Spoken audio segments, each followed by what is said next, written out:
Hello, everybody. Welcome to another episode of In My Opinion. My name is John, My name is Alester. and welcome to today's episode. Welcome to today's episode. I realized that I forgot to wear my hoodie before we start rolling, but you know what? I'm just going to roll with this t-shirt me. A rather timely episode, though, I have to say, during the time of filming, but by the time of watching, maybe not so timely anymore, but bear with us. Bear with us, yes. So basically, today we'll be talking a little bit about the Olympics. But before that, follow us on Twitch at twitch.tv/overcompensation, on Instagram, IMO.pod, and also in Telegram if you want to get updates of when we hit milestones. Like recently we hit 6,000 subscribers. Thank you guys so much. T.me/overthinkSG. We also get to find out when we go live because we go live at weird timings. Yeah, and we also live on Twitch, in case you all don't know. We're also live on Twitch right now, so hope you guys can join us for our next stream, which will be next week or this week where you guys see it. So with that, I think you can start going to today's episode. We're trying to get the product placement quite faster than normal. So today's episode Product will placement, be... So product placement is... Nice. What's that? Lens cap. You know what? It's just a lens cap. It's a product and we have placed it. But today's episode, we'll be talking a little bit about the Olympics. And basically, there's been a bit of a hoo-ha. I think because Joseph Schooling recently, he got knocked out of the heats. He didn't make the finals. Because of that, there was like a huge, I guess, it became two camps. So there's one camp of people who are very supportive. They were like, oh, you did your best. I remember you were go, it's okay. We'll come back stronger.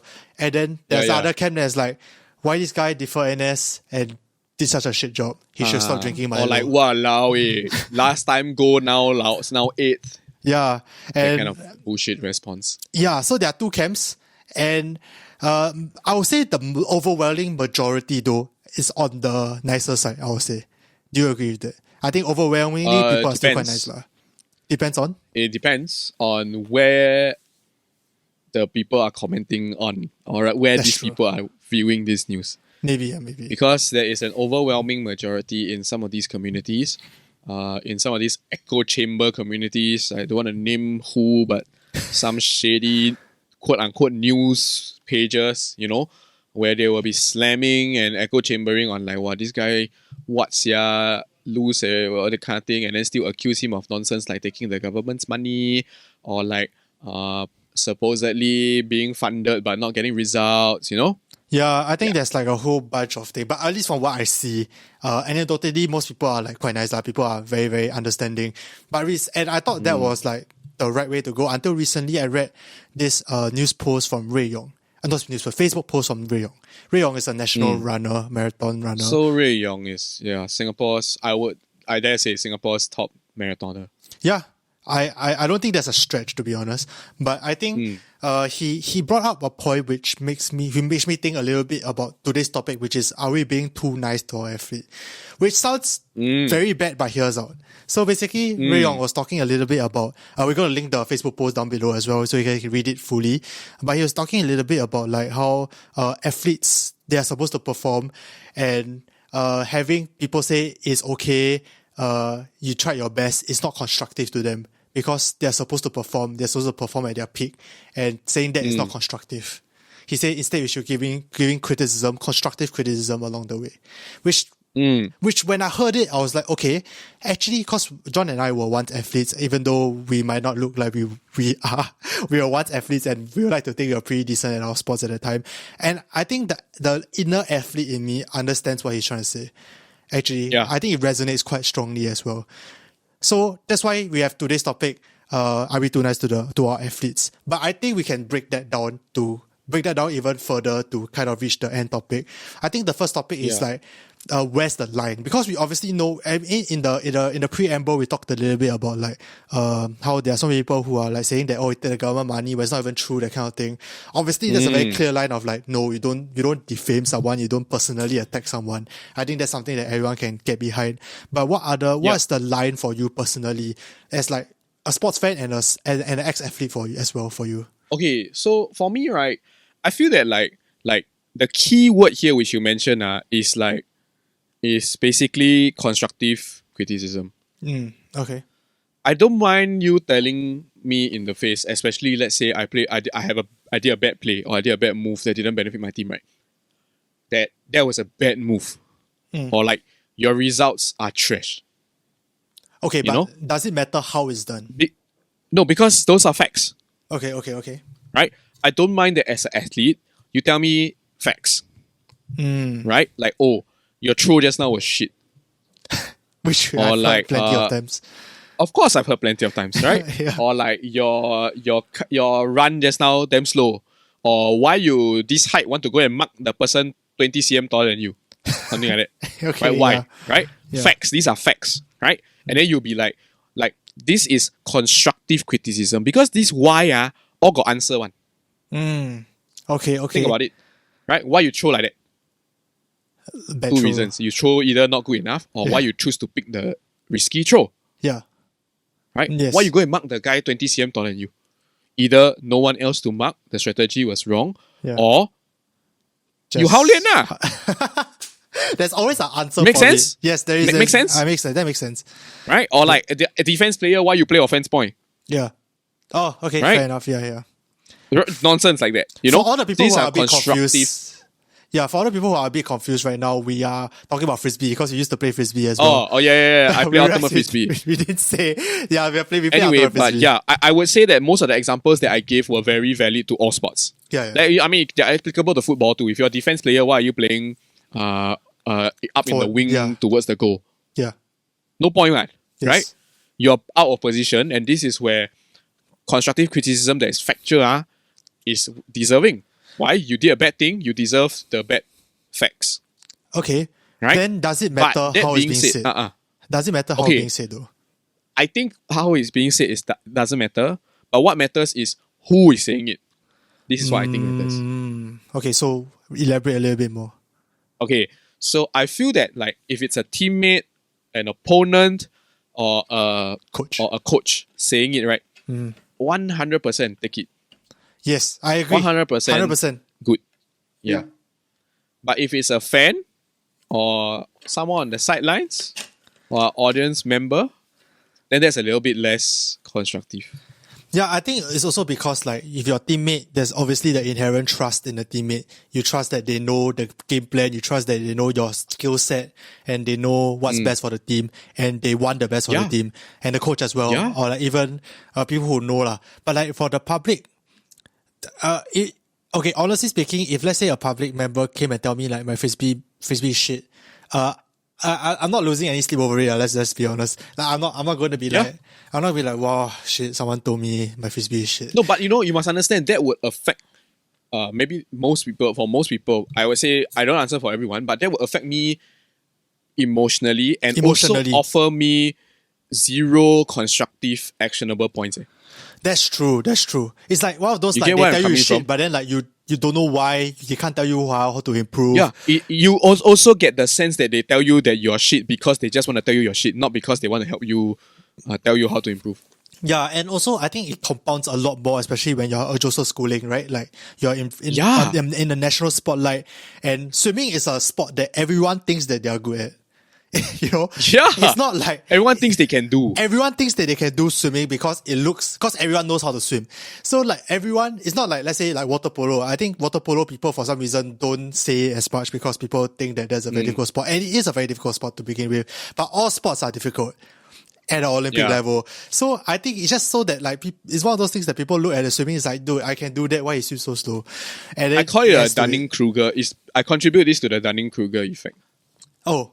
Like, it's the when people... For those of you that are uninitiated, the Dunning-Kruger effect, right, is people who know a little bit think they know a lot. Yes, and then there's the imposter syndrome, which is the opposite, right? Yeah, imposter syndrome is the other way. Dunning-Kruger is the dum-dums think they're the best. Yeah, I agree. But I think... So it's the same for football, you see. A lot of football fans think that like, this one's so easy, I analyze from a third person. Of course, you analyze third person view easy, right? You get to watch replays. That's true. You get to watch from wide angle. You're not playing the game in first person mode. It's true.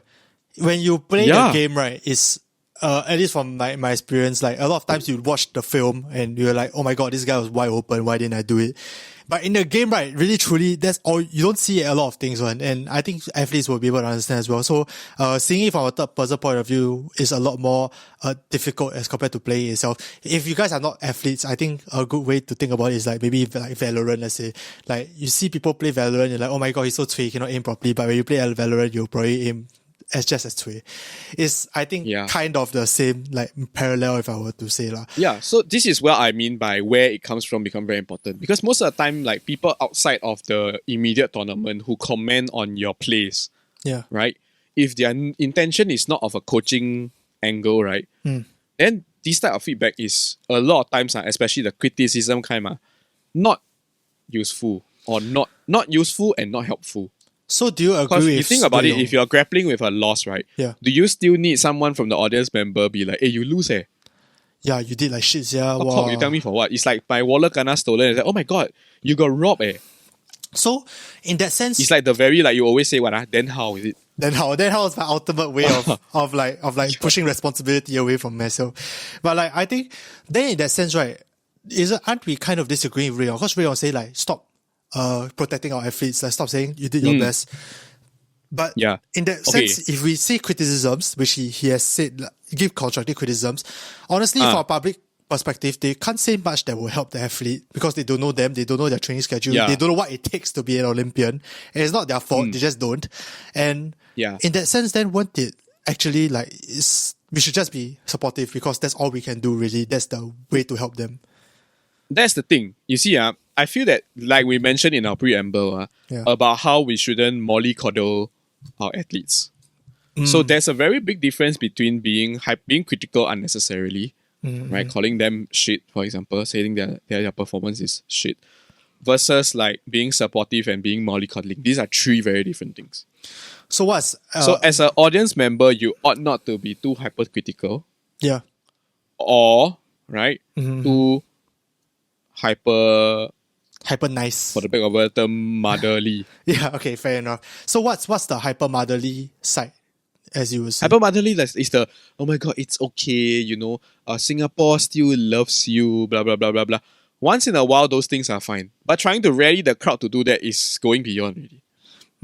Okay. Because a lot of times when you rally the crowd to say this kind of thing, a lot of people don't mean it, man. If you mean it, say it, done. Fair enough. I think Same that's for the criticisms. Yeah, I think that's also something very, very important. He said that I think Singaporeans should phrase their comments better. Instead of saying he drank too much Milo, we can say that he didn't do his best and can do better in the future. So would you say that's a way to I guess be not be a hater, but at the same time still be supportive as well? Perfect. You say that like he didn't do his best. Oh no, he's 8th. But I'm pretty sure next time he can do better. So you see, this is very interesting because you are factual with your criticism. Can be like, oh no, why he never train harder? I believe next time he can do better. There is still that belief in your athlete. A lot of people, the issue with why we're even talking about this today is that a lot of people, right, are just quick to just shoot him down and be like, walao, he lousy lah.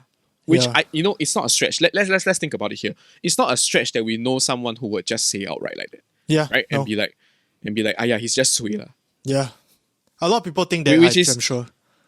Yeah, which is mad, right? Because how can you criticize an Olympian? Exactly. Right? You must understand that an Olympian is someone, right, who is at the pinnacle of the sport that you cannot even imagine being close to that level. Even if they are last in the entire cohort of Olympians, right? Yeah. They are the best of the best. Yeah. Even if they are last. that's correct. To put it into perspective. Like, it's very hard that's why it makes no sense that random members of the public should just be criticizing without showing their support. And this is the key here. Okay? The key here is that Rui Yong did mention about being, let's not mollycoddle them, let's be critical. Criticism is part of being an athlete. Yes. I wholeheartedly agree. Right? But it cannot just be a criticism with no purpose. It has to be a criticism and then with support, like the you stupid, or like not say you stupid, or like for this game you suck, right? for this game, yeah. But you have my support. It's like I think it's one of those like, I mean, it's what we will wish. Like let's say we get bad grades, right? We don't exactly want someone to come and say like, oh my god, you failed. It's okay. Failing is fine, that kind of thing. As much as I think maybe it might help some people, to me, if you tell me that, especially with someone who is very proud of my academics and proud of my academic performance, if you tell me failing is fine, I'll be like, yeah, no, it's not fine, just straight up not fine, and I'll shut off. Exactly. And I think it's the same for Joseph Schooling as well. I think that I won't speak for him, but I think personally for me, for when let's say I'm an athlete and I did a terrible, like I played a terrible game, if someone comes up to me and say, you did fine, it's okay, like you're fine, you're still a great player. You didn't, you know? Then I'm like, no, I didn't play well. Yeah. I feel like shit. Like, exactly. You telling me that doesn't help me, but what does help me is like, hey, man, tough game. Sometimes you're out of luck sometimes, and sometimes you made some bad plays here and there, but hey, we are a team, we support you. Or if let's say, like, for example, the academics, so let's say my parents come at me and they have done this, is like, oh, never mind, you did badly this time. There's always the next one. There's the next one. Think about the next one. Think about improving. Correct. That's the way that and I this would like is to why be I taught. feel that it draws back to what I mentioned about who says it is important, because this follow-up is very natural amongst teammates, amongst coaches, and amongst competitors. Yeah, I agree. It's the like, hey, good game, man. Next season, see you. That kind. You know? Which That's is a always the very next athlete thing. Yeah. Yeah. It encourages you to channel your negativity into being better. It's a growth mindset. Because you must also, understand that losing is a very negative feeling. It is. It's tough. Yeah. I think For no one people likes who to don't lose. play competitive sports, they may not understand how negative it feels. Yeah, I agree. Because for me, John and I are both very competitive people. It might not look like we are, but when we are triggered, we can be very competitive. And losing sucks. Straight up. I've even said to my friends before, people, when I used to play frisbee competitively, I used to say, I honestly hate the feeling of losing more than I like the feeling of winning. And I think most people can agree with it. Like, it just sucks. So I think I think it's very good. I think most Singaporeans have very good intentions when we try to say, it's okay, it's fine. And I don't blame them also. I don't think it's necessarily a bad thing. I just think that maybe once in a while, if someone comes out and maybe I'm assuming his coaches and the people close around him are probably saying what we are saying as well. It's like, hey, you try your best, tough luck. Sometimes like this, maybe we didn't train good enough this time. Next time, next 4 more years, we'll come back again. We'll come back stronger. It's the next thing. It's always a growth thing. And I'm sure that will probably help him significantly more than if we just come up to him and say, hey, it's fine. You lost, whatever, we're still proud of you. Which, it maybe depends on the frame of mind he's in also. Maybe it depends on when we say it. Maybe right after a thing, he probably doesn't want to think too much about the next one. He probably just wants someone to tell him that it's fine, it's okay. But I think after a while, maybe you might want to, maybe not we, but maybe the coaches or whatever might, at least if I were Joseph Schooling, I want that lah. But I think going back to the whole public thing, I think, I find it very interesting how Singaporeans feel like they have such a huge ownership over our athletes. Like, I think it manifests it can manifest in good ways. Like, we are very proud of, let's say Jonathan, Jonathan, the diver, he's diving tomorrow as we are filming this. Honestly, I'm just gonna put it out there that most people don't know who he is. Most people don't know. I want to contend your point about us taking ownership about our athletes. Oh, okay, okay. So what do you think? Okay, we are a very culturally shitty society. Even for our athletes? I'm just going to put it out there. Our society is very culturally shitty, and I'll explain why. Okay? For our athletes, right, we don't take ownership unless they win, and if they lose, we jettison them then quickly. That's true. I agree. That one I agree. So they are, in our minds, right, very expendable. Even though we have the highest expectations of them. Damn shit one. Singaporean is like that. I think that's the point I was going to make. I say, I actually view it as more of because there are so few Olympians in Singapore, from Singapore, right, when it does happen, most of the time we take a lot of ownership over them. So it can manifest in good ways. Like if they win, right, we will get super extreme national pride, which is what Joseph Schooling gave us in 2016. That was a high that a lot of Singaporeans may never get to experience ever again. And but at the same time, when it's a low, like the Joseph Schooling thing, people get unnecessarily low because they feel super invested in these people, and they feel like maybe they owe, almost like the athletes owe them something, and it doesn't help that like Joseph Schooling went through the whole NS deferment thing. So a lot of people already like, not a lot of people, here's the thing. I think there are a lot of people online that have been saying that like, oh, why Joseph Schooling, like, he skip and he can skip NS, then come back like Olympics, never get gold, ask him go back NS lah. That I feel like it's always coming from the people who don't understand the athletic world. And exactly. And you also, see, really enough coming from the people you who continue, might not even finish NS, you know. But because you go. Yeah. Before you continue, I just want to put this for people who are listening to think. Okay, think about it. I see Joseph Schooling, right, is our gold medalist in 2016, right? Mm-hmm. And then for a good 5 years until 2021, right, he's always gold medalist Joseph Schooling, right? Yes. And in 2021 August, within a few seconds, the whole country abandoned him. Whole country. I'm just going to say whole country, but everyone, people could be like, no. Let's not be nitpicky here and be real here.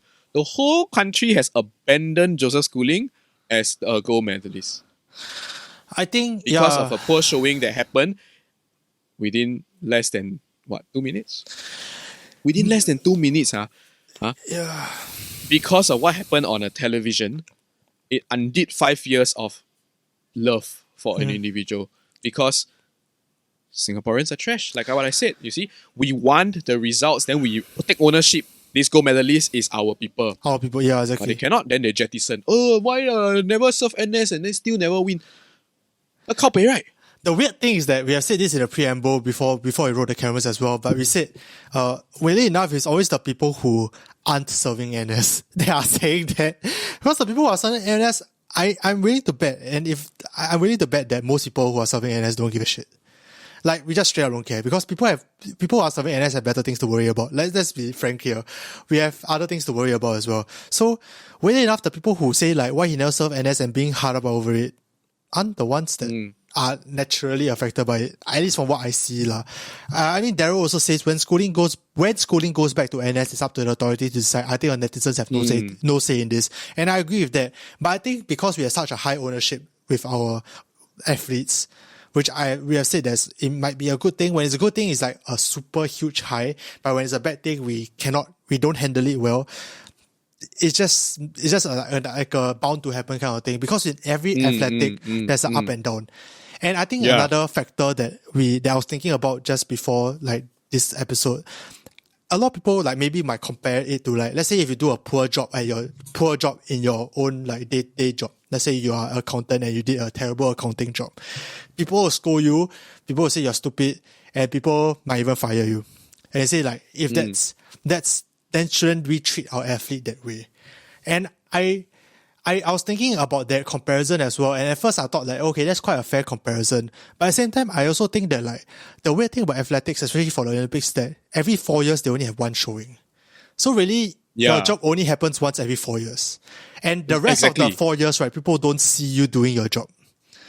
Correct. They just see what about all the once. other games and all the other trainings and all the other tournaments that you may or may not have been a part of? Yeah. People are not interested in those things, what? Exactly. Does any of these, let me just put it out there, that you don't, any of these people that comment like kabu about Joseph Schooling, right? Yeah. Throughout the 5 years, do they know what he has done? Yeah. Probably not. No, probably not. I mean, they probably knew about the SEA Games thing, then he gained a bit of weight, then people were like, oh my god, he's so fat now, asking him to go back and that kind of thing. The typical hateful stuff lah. But other than that, you don't see his work. You don't see his day-to-day, you don't see how he trains. You only see the 2 minutes of it. And whether or not that's fair is also another part of argument. Whether it's fair to just determine athletes like success based on achievements is, I think a lot of people have different opinions as well. But I think maybe a good way you can think about it is that, sometimes you just mess up. And the weird thing is that if you are in our day-to-day job, that sometimes, because we do our day-to-day job every day, when we do mess up, it doesn't look as bad. But when an athlete mess up it happens once every 4 years, so that mess up looks significantly bigger than what our job would be. So yeah, exactly. I do think that we might be a bit too harsh on him lah.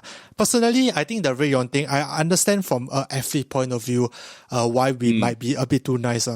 But personally, I actually think that from a public, right, there's nothing much more that the public can necessarily say other than it's okay, keep your chin up, boy. Like, there's really nothing much else that we can say that can make it better, slash, even if you constructively criticize him, there's nothing much you can constructively criticize him for because you don't know the sport well enough to know. Yeah. No, So- but like the easiest way a fan can constructively criticize is the very, you know what, you lost, keep your chin up, we're with you until the next 4 years later. You know, that's the easiest. That's the easiest way, lah. Yeah. But personally, I think, let's go back to the question, like, are we too nice to our athletes? Why don't we just go back to that question and answer it once and for all? John, do you think we are too nice to our athletes? I think we are both... Too nice may not be the right way to say it. I think we are too nasty. You think you are too nasty? Oh, okay. In what way? So do you agree with Rui Yong, actually? I agree with Rui Yong. But we're too nasty in the sense that, like, a lot of people on social media, which usually has the biggest impact on people's impressions of themselves and their performance, right, is we are way too nasty to our athletes because our athletes do not deserve the kind of treatment that happened after the biggest sports stage in the world. They do not deserve that. Especially when they have worked so hard, and some of them, okay, so for the people who don't know, not very familiar with Singapore athletics, like a lot of them are they have a full-time job on the side. They're doing athletics on the part-time. Like, I know because I used to play water polo in secondary school, and I used to share, I once in a while will go to like the national team trainings, and it's always like late at night when it's like, they start at 9 all the way until like 11, sometimes like 8 to 11 or 8 to 12, that kind of thing. It's like 8 p.m. by the way, not like 8 a.m., 8 p.m. to 12 a.m. because they have a job otherwise. So they're almost they're like semi-professionals for the most part lah. Some athletes are full-time, but a lot of athletes they have their own full-time job as well. I mean, based on who I know Rui Yong as, which is the best indicator because he's probably the top, right? Yeah. He's the top of his game, playing at the highest stage, running for Singapore. The thing is, there's no real such thing as a full-time athlete in Singapore.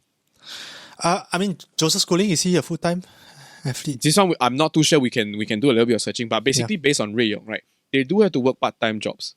Or rather, they are full-time working and they're part-time athletes. Yes. And like a lot of these athletes, right, get a prize bounty every time they get a medal. Yeah. Right? Yep. Which is very, very lucrative. That one very, very impressive to get. Yes. But other than that, right, their income usually comes from sponsors, doing sports kind of jobs. Yeah. I agree. Or if they're influencer enough, then they're doing sponsorships. Yeah, like Rui Rui Yong is also working part-time at TSL. Rui Yong, yeah. He's was working full-time at TSL. Yeah. So, I mean, it's tough. I think there's also maybe a little bit of a unfair expectation also lah. I think going back to the are we too nice to our athletes, I do think that if the athletes, all they hear around them is it's okay, it's probably not very constructive. And I do agree with Rui Yong in that sense. Like, from an athlete's point of view, you don't want to hear yes men around you all the time. Like, especially if you want to be at the peak of your sport. And I'm sure those people who are Olympians want to be at the peak of sports. They don't need us to tell them that they want to be, because they're Olympians and they take pride in their work and they pride in their skill set.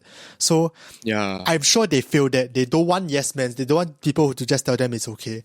But at the same time, like, I think from the public's point of view, like from us, I frankly don't know a thing about competitive swimming, and I think 99% of the people probably don't know anything about competitive swimming either. So I think that if you were to err on any side, either being the too nasty side or the too nice side, I'd rather you err on the too nice side. I think that is a lesser evil than the too nasty side, especially for if you were a public member. If you are a coach or whatever, you don't need to be watching this podcast because I'm sure you are doing your job great. But if you are a public member, which most of you are, I'd rather you go in and say it's okay, you're alright, rather than why you drink so much Milo and never serve NS. Yeah. Like, it's just, I think maybe too nice is not the right word. I would say I say that if anything, we are too mean. As I know for the majority of people, they are very nice, at least from what I see, but just that few mean people, it can really bog you down, especially if you're Joseph Schooling on such a huge national stage. I think it can just like a few people like saying the same thing can really bog you down quite a bit. So it's in true. that sense, like even if it's like one or two people who are super nasty, it might be one or two too much. That's my opinion. And it's very tough because you must understand, you see, this is where I have to put it before we conclude this and to talk about it, right? Joseph Schooling, right, is a very young man. He is. Right? He and is. After his showing at Rio 2016, right? Yeah. You cannot you as a person who is a gold Olympian, you can never shake off the feeling that the whole Singapore is looking at you. We can't say that we Think understand, but I No, can but like, imagine. okay, I want you to explore this train of thought with me, Lester, because both of us has experienced this before. When we play frisbee, we have this thing called universe point, which is the final point. And if we are playing universe point and we're on that line, right, you can feel the whole team is staring and counting on you, right? Yes. Same. Schooling will have will feel that pressure of having the whole country sort of counting on him. You get what I mean? Yes. And that's where I feel that on social media, right, people who are too mean will push him down very far, because like, not only is this young man shouldering the pressure of all Singaporeans looking at him, now because of a bad showing on this universe point, the whole country has a large portion of people abandoning him. Yeah, I think universe point, for the people who don't know, is like basically in the basketball, is the final shot right before the buzzer. It's the clutch time is the time to perform. Is that one point, and where really like it's as pressurizing as it gets. And if I feel the pressure from a JC tournament, which frankly speaking is not anything in the grand scheme of things, it doesn't mean anything. If I feel that pressure, much less, I can only imagine like how Joseph Schooling is feeling. That one swim and the whole nation's hopes and dreams are on you is not something easy for a young person to handle. Exactly. So, if anything, I'll rather people be super nice to him, maybe even overly nice to him, to help ease that a little bit, because, and as an athlete, right, you naturally be very hard on yourself. It's just part of it, and there's a reason why he's as and it's good part as of your he is, training, other people around you, your peers, are probably going to be hard towards you as well. Your coach is not going to let you off. Yes. So I think that, just to wrap it up a little bit, it's quite a short episode, but I think it's still, it's quite a fun topic for us to discuss, because we are quite close into the athletic world, at least in the past. I think, just to wrap it up, as I said, I rather people be too nice than mean. And to answer the question, are we being too nice? I say it's the lesser evil, and I say no. Yeah. It's true. So John, is there any other final words you want to tell the audience, our lovely, lovely audience? Final words would be very simple. You all understand that being an athlete at that level is really difficult. And if you truly understand how difficult it is, show him your support, encourage him for the next Olympics. That is what I feel all our athletes need right now. By the time this video is out, we will find out whether Singapore will bring home any medals or not.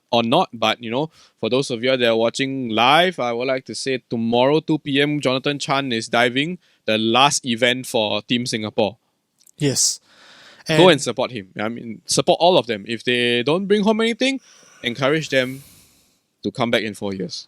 It's the next one. Yeah, it's on to the next. And the growth mindset as well, if you can help to remind them a little bit, as much as maybe they don't read it, but like if they do, it might help them as well. And if there's any athletes watching, first of all, hi, thank you so much for watching. Yeah, hi. Joseph Schooling, if you'd like to get on this show, let us know. I hope we didn't scare you with the title or anything. We really appreciate you representing Singapore in such a international level. We can't say we understand the pressure, but we can only imagine, and we really respect you for that. So we have an inkling.